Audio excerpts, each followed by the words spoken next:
자, 한국 경제가 개판으로 밀리고 있다 어제도 잠깐 얘기를 했는데요. 이제 대놓고 국제사회에서 지표들이 나오고 있습니다. 이거 어떡할 거야, 이거? 한국 GDP가 지난해 세계 14위권으로 추락했습니다. 지난해 한국의 명목 GDP는 1조 7,128억 달러로 집계되면서 13위보다 낮은 14위로 떨어졌는데요. 이게 2012년 이후 11년 만인데 작년에 멕시코가 13위를 차지했거든요. 한국이 멕시코보다도 경제 규모가 뒤처져 버렸습니다. 우리가 문재인 정부 때 이탈리아를 제끼고 7위까지 올라갔었어요. 최고로 올라갔을 때. 근데 2년 지났습니다. 근데 지금 14위? 네. 2년 연속 하락. 예. 근데 2년 연속 하락을 하면서 이렇게 많이 빠질 수가 없는 거예요. 원래 GDP라고 하는 게 쉽게 올라가기도 힘들어. 왜냐면 인구 빠나고 시장 빠난 상황에서 막 끌어올린다는 것도 힘들지만 그냥 평범하게 그냥 살던 대로 살고 있는데 이렇게 갑자기 훅 빠지기는 더 힘들거든요. 왜냐면 훅 빠진다는 얘기는 누군가가 게을르게 갖고 못 먹고 산다는 얘기 아니에요. 돈을 갑자기 어떻게 번 거야? 아니, 이거? 대한민국에서 돈 벌기 싫은 사람은 누가 있어? 갑자기 문재인 정부 볼 때는 열심히 돈을 벌고 싶다가 기업들이, 윤석열 정부 되니까 수출도 하기 싫고, 사업도 하기 싫네? 그래갖고 훅 빠졌는데, 이게 한두 푼이 아닌 게 그냥 훅 빠졌다는 얘기 아니야, 지금 이게. 국가 전체적으로. 지금 우리 GDP의 70%가 수출과 수입이에요. 사실 내수가 차지하고 있는 비중은 30%를 넘지 않는 정도의 수준입니다. 결국 이만큼 뒤로 빠졌다는 거는 우리가 국제적으로 무역을 하고 우리 대기업들이 수출을 하고 실적을 올리는 것들이 엄청나게 손실을 보고 있다는 거예요.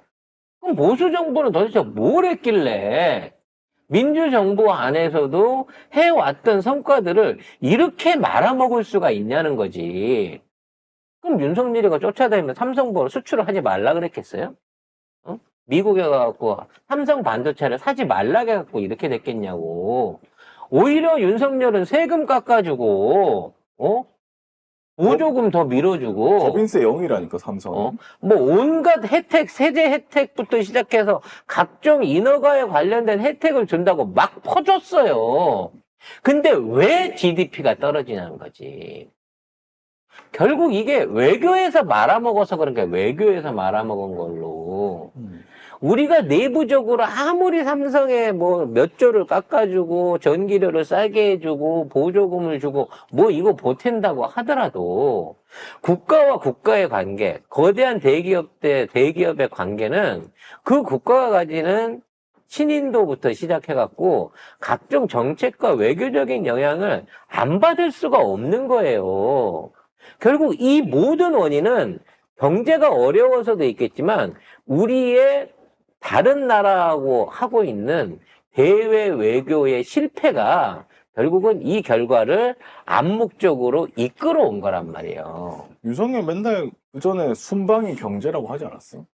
순방이 경제고 뭐 민생이고. 민생이다? 그런다 그랬잖아. 근데 일자리 창출이자 민생. 그렇게 순방을 돌아다니면서 600억 원이 넘는 어마어마한 순방비를 퍼써가면서 돌아다니면서 외교를 했는데 그 결과 우리 수출과 수입은 쫄망해 버렸다는 거 아니에요. 그러면 왜 그렇게 됐을까를 생각을 해보자는 거지. 응? 도대체 외국에 가서 무슨 짓을 했길래 이렇게 됐겠느냐는 거지. 결과적으로 한국이 외국에 가서 인정을 받으려고 하면 우리 경쟁국을 이겨야 돼요. 그럼 대한민국의 수출입, 그러니까 대한민국의 수출 산업의 경쟁국이 어디입니까? 일본이랑 중국밖에 없어요. 우리랑 이 동아시아에 있는 우리 중국, 일본, 한국은 사실상 이 정해져 있는 세계 시장을 놓고 똑같은 종목으로 갖고 싸우고 있는 경쟁자들일 뿐이라는 거죠. 그러니까 우리가 잘한다고 하는 뭐 10대 주요 핵심 수출품들 있잖아요. 이 수출품들 모두가 일본과 중국도 주요 무역 상품들인 거예요. 반도체, 화학, 조선, 뭐 기계, 뭐 이 모든 것들이 전부 그 나라도 핵심 주력 사업으로 키우고 있는 산업들인 거야. 근데 그동안은 이러한 경쟁 관계 안에서 한국 물건들이 잘 팔렸어요. 그걸 잘 팔 수 있는 거는 물건이 좋아서도 있겠지만 외국에 나가갖고 이러한 알력 관계를 절묘하게 유지하고 긴장과 어떤 그 협력을 통해 갖고 여기에서 그 틈새 시장 안에서 우리가 이거를 수출할 수 있는 전략들을 교묘하게 잘 이용했던 거예요. 그러니까 양보할 건 양보하고 받아낼 걸 받아내면서 실리적인 외교를 했기 때문에 이 시장들을 유지할 수가 있었다는 거지. 어떤 나라에도 별로 눈치 보지 않고 어떻게 보면은 이 지조를 지키면서도 다른 데에 뭔가 눈깔스럽게 하지 않는 그렇지. 이런 적절한 외교를 했단 말이죠. 그러니까 남한테 잘 퍼준다고만 해서 관계가 좋아지는 게 아니에요. 그러면 줄 건 윤석열이 주고 잘해야지. 받을 건 받아야 되는 거지. 근데 우리는 일방적으로 퍼주기만 하잖아. 퍼주기만 한 거야. 퍼주기만. 그것도 퍼- 우크라이나 뭐 이런 말도 안 되는 거기 나라에. 퍼줬다고 해서 전혀 효용성을 발휘할 수 없는 나라에다 퍼준 거예요. 결국 이 외교의 실패가 우리의 가장 큰 시장 중에 하나였던 아세안 10개국 시장을 잃었어요. 중국 시장을 잃었습니다. 그리고 유럽과 미국 시장에서도 퇴출을 당하고 있는 거야. 이제는 우리가 새롭게 뭔가를 기대해 볼 수 있는 우리의 주력 시장이다라고 쳐다볼 수 있는 데가 5대양 6대주에 하나도 없어졌어요. 그래서 윤석열 정부의 대안은 뭐냐? 아프리카로 간다는 거야, 아프리카. 정말 미쳐버릴 상황인 겁니다. 이거를 뭐 윤석열이 얘기하는 대로 세계 경제가 어려워서 우리도 어쩔 수 없다라고 말하면 왜 지금 한국을 제외한 중국이나 일본이나 미국 경제는 코로나 시절의 불황을 완전히 극복해내고 그걸 뛰어넘는 사상 최고의 경제 효과들을 내고 있겠습니까? 코로나 때도 우리나라는 마이너스 성장을 안 하고 셧다운을 안 시키면서 최상의 수출 실적을 만들어낼 수 있었던 그만한 저력을 갖고 있는 관리형 국가였단 말이야. 근데 지금 코로나 상황이 끝나고 세계 경제가 풀어지고 있고 모든 나라들이 3%에서 6% 고도 성장을 이어가고 있는 상황에서 왜 우리만 경제가 안 좋냐고. 이런 와중에 한 군데서도 양보를 못 받으니까 아프리카 만나갖고 회담을 한대요. 뭐 한 아프리카 외교장관 회의가 6월 2일에 개최된다는데 우리 G7에도 가지도 못했는데 초청받지도 못했는데 결국 어쨌든. 윤석열 정부가 다 잘하지만 제일 잘하는 건 외교다. 이건 개구라고요. 다 못하지만 제일 못하는 게 외교였다는 겁니다. 그 외교의 영향력으로 인해 가지고 지금 우리 경제가 쪼그라들고 있고 이렇게 쪼그라드는 경제의 가장 제1선 타격은 우리나라의 수출을 담당하고 있는 100대 대기업들인 거예요. 그러면 니들이 윤석열을 스스로 쫓아내야 될 거 아니야. 기업들이 응? 기업들이 나서가지고 돈 있는 것들이 나서갖고 이 새끼한테 맡겨놓으면 야 우리나라가 문제가 아니라 삼성이 없어지게 생겼어. SK가 없어지게 생겼어. 지금 이런 상황이 돼가고 있는 거 아닙니까? 최근 들어 뉴스 이슈가 되고 있는 것 중에 하나가 지금 일본이 네이버와 라인을 갖다가 경영권을 남기고 일본에서 나가라라고는 주장을 하고 있는 거 아니에요. 일본이 아예 라인을 뺏어버리려고 하고 있어요. 네이버 구조를 뺏어버리려고 하고 있다고요. 이게 말이 되나 근데 이게? 네이버에서 하는 이 라인이라는 일본 메신저인데 일본 메신저가 아니지 네이버 메신저인데 그렇죠. 네이버에서 만든 메신저예요. 근데 이거를 한국의 개인정보를 맡길 수 없기 때문에 나가라고 하고 있 그래서 이 모질한 새끼들이 일본에 진출을 할 때 일본 기업하고 50대 50으로 손정이랑 손잡고 50대 50으로 투자를 해서 만들었어요. 대신에 경영권을 쥐고 있었단 말이에요. 근데 이게 잘 됐어. 그래서 일본의 카카오톡이 된 거야. 그리고 라인은 단순하게 일본뿐만 아니라 동아시아, 지금은 미국과 유럽까지도 이게 퍼져 있어가지고, 사실상 국제적인 메신저로, 오히려 이제 총 이용수는 중국의 위챗을 못 따라가겠지만, 여러 나라에서 통용되는 메신저로는 이 세계적인 규모를 현재 만들고 있고, 그로 인해서 네이버가 하고 있는 각종 수입 사업들도 같이 라인하고 같이 연계돼 갖고 진행이 되고 있다. 네이버 페이, 네이버 웹툰, 네이버 소설, 이런 것들이 해외에서 각광받는 거는 라인이라는 플랫폼이 존재하기 때문에 그와 연결된 광고를 할 수 있어서 이게 가능한 거였단 말이지. 근데 이걸 갖다 일본 애들이 강제로 팔고 나가라라는 요구를 하고 있는 거예요. 근데 이유가 예를 들어 라인이 뭐 특별하게 세금을 안 냈다든지 무슨 범죄에 이용됐다든지 무슨 도박 사이트를 했다 이런 게 아니에요. 개인정보 관리를 못 하고 있어서 이게 일본 가입자들의 개인정보가 유출된 정황이 있어서 한국 기업한테 못 맡기니까 니들 나가라고 얘기를 하고 있다는 겁니다. 그럴 수가 있. 그럼 이거는 나서갖고 막아줘야 돼요, 우리 정부가. 아니, 일본이 만일에 저런 식으로 하면요, 대만이나 베트남이나 다른 나라에 있는 라인이나 네이버도 똑같은 방식으로 현지에서 퇴출돼요. 대만, 태국, 인도네시아까지 합하면 2억 명이 넘는데요, 사용자가. 그래서 이런 아시아권에서는 가장 대중적인 온라인 플랫폼이자 SNS 플랫폼을 일본이 날로 처먹으려고 하는 거예요. 그래서 이거를 처먹게 되면 그동안 일본이 못하고 있었던 각종 핀테크를 비롯해가지고, 각종 뭐 해외 유통 사이트, 기타 등등의 사업에 거의 무한대의 효과를 낼 수 있어요. 인공지능 챗 GPT부터까지 어마어마한 이권이 걸려 있는 사업인 거야. 이거를 엄청난 투자를 통해 갖고 네이버가 읽어왔는데, 이걸 갖다가 일본이 뺏어 먹으려고 하고 있는 이 상황을 우리 정부는 손 놓고 뒷짐지고 보고 있다는 거지. 말을 못하잖아. 우리 정부 주특기는 일본에는 입 닫고 있잖아요.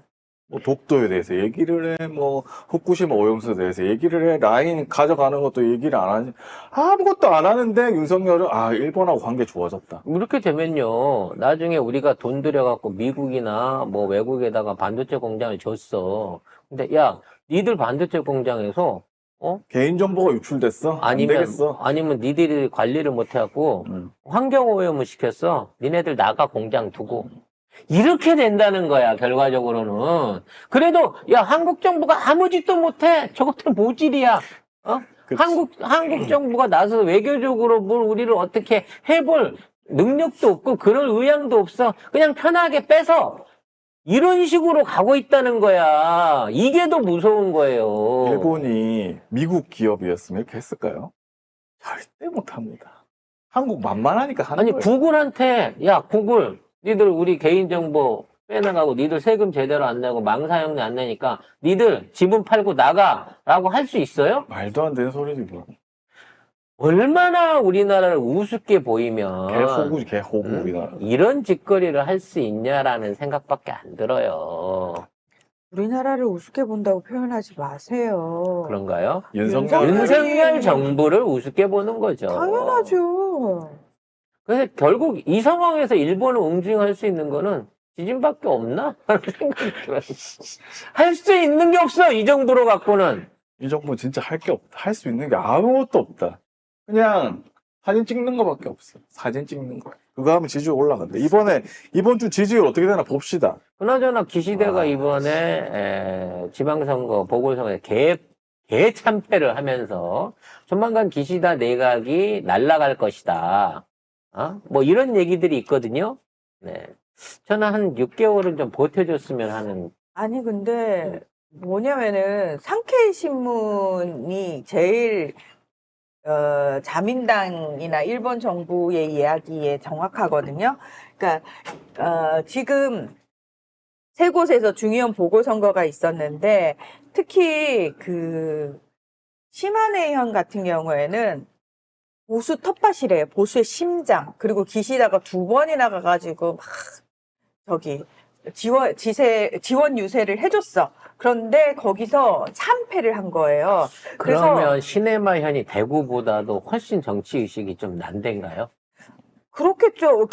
이거에 대해서 이제 뭐 일본 언론들의 반응이 어떤 거냐면 이건 정권 심판이다. 기시다 총리 이제 벼랑 끝에 몰렸다. 뭐 이런 얘기가 나오는데 심지어 입헌민주당 제1야당 측에서 중의원 해산하고 조기 총선 요구를 하고 있는 거예요. 근데 문제는 뭐냐면은 기시다가 자민당 내 비자금 스캔들로 인해 가지고 아베파, 그러니까 제일 힘이 있던 파벌을 해체해 버렸어요.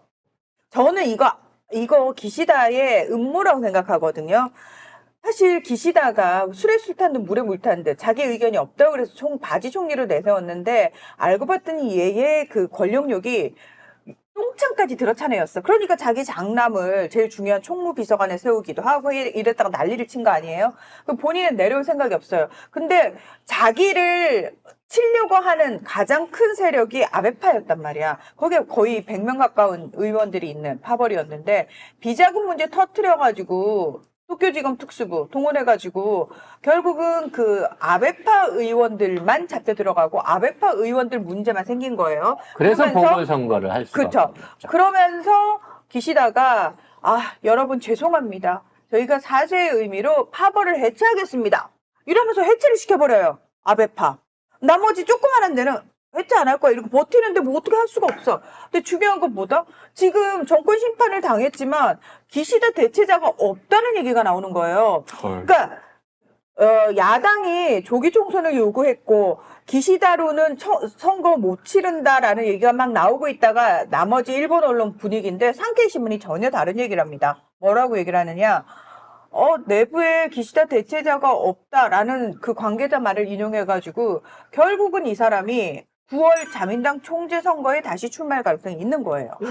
그 국진당이 한동안밖에 없어라고 하는 거랑 똑같은 분위기로 지금 흘러가고 있는 겁니다. 그래서 지금 믿고 있는 시다 형도 조만간 어떻게 날아갈지는 모르는 상황이라서 네.